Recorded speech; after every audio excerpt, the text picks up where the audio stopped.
Rookies are hard to determine if you can trust them or if they're going to be a bust. I got some names. Let's talk about them.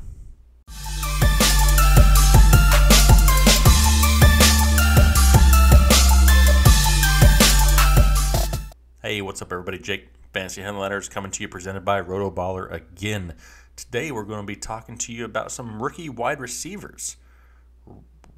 That's hard to say fast. Anyway, rookie wide receivers, are they trusts or are they busts? I mean, rookie wide receivers in the NFL have a hard time sometimes, right? There's not too many that just blow you away with talent in year number one. But some of these guys have potential this year. And like usual, we're not going to waste a whole lot of your time. So let's get right into this list.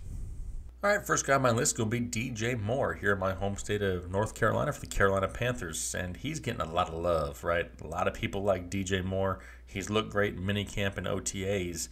But like I've said in the past, his situation somewhat worries me here in Carolina. I mean, they have the short, quick receivers that they use, and Curtis Samuel. They put out Christian McCaffrey a lot in the slot or receiving out of the backfield. I can see Carolina living this year with the dink and dunk passes, right? Trying to limit Cam's turnovers, get some short, routes going with some of these guys that I just named, and try to get them in space and just have them break a big play.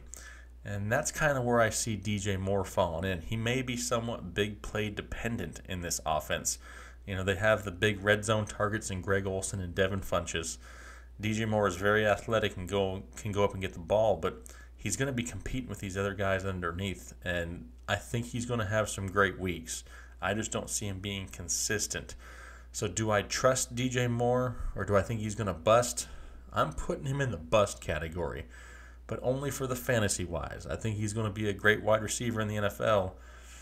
I just don't know if he's going to be a great fantasy wide receiver for your team. Next up is going to be Calvin Ridley.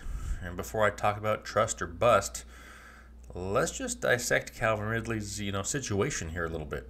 I mean, he got drafted, went to Atlanta, gets to play on the same team as Julio Jones and the run game of Tevin Coleman and Devontae Freeman. Got Mohamed Sanu in there, Matt Ryan, above average quarterback play. Perfect situation for Calvin Ridley. Wasn't a huge Calvin Ridley fan pre-draft. I thought wherever he went, he'd be relied on a little bit more as one of the top options, but he won't be in Atlanta, and that's great because that just gives him the opportunity to get one of the defense's weaker, I don't want to call anybody weak because it's the NFL, but one of their weaker defensive backs. They're going to probably have him in the slot, and he's going to eat slot corners for breakfast. This guy can run any route, great hands, deceptively quick, and he's going to get targets starting week one. I mean, this is somebody, if almost anybody on this list, that has the opportunity to produce at minimum flex numbers for your fantasy team. So, right now, if you're asking me if I trust or if I think he busts, I trust. Let's go out to Big D and talk about Michael Gallup, shall we? Now, a lot of you guys have no idea anything about Michael Gallup, but if you've watched my show before, you know that I like the situation that he fell into. Going into Dallas, they have no true number one wide receiver on that roster, so starting week one, he's going to be competing for touches, for targets.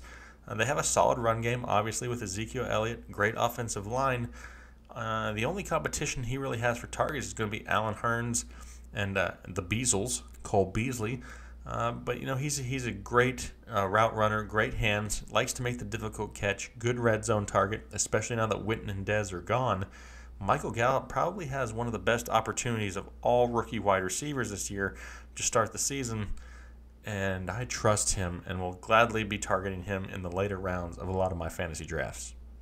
Next guy on my list is going to be Christian Kirk of the Arizona Cardinals. And a lot of you guys probably just frowned when you heard me say that because you're like, why is he talking about Christian Kirk? He doesn't even go drafted in most drafts. And you're right, he doesn't.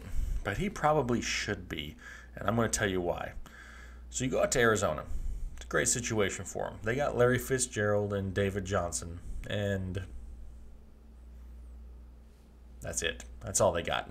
Right, Sam Bradford, the newly drafted Josh Rosen.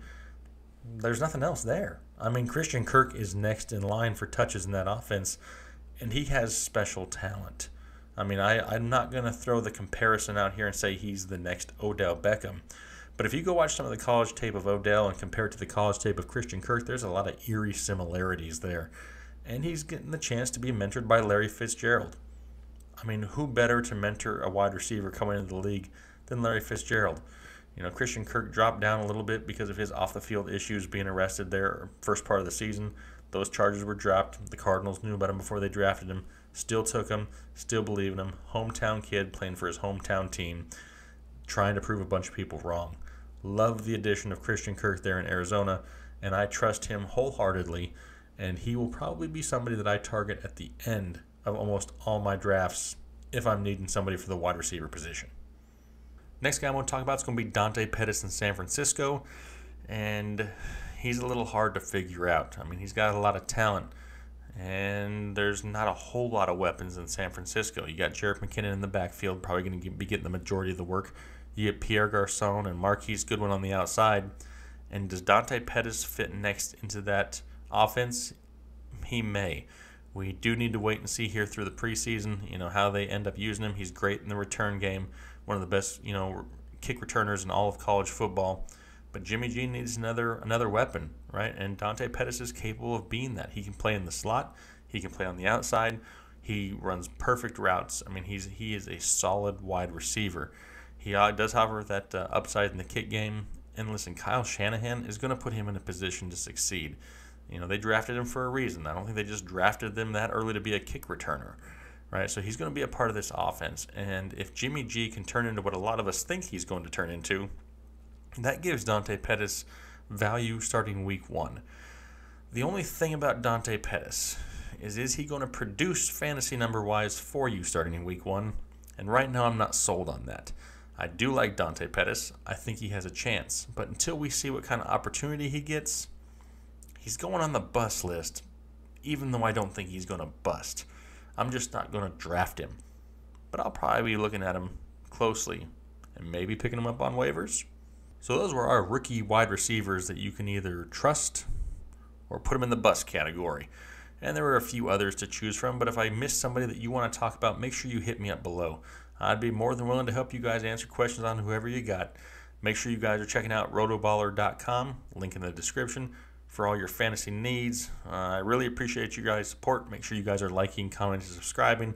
Looking forward to hearing from you, and we'll talk to you later. Thanks.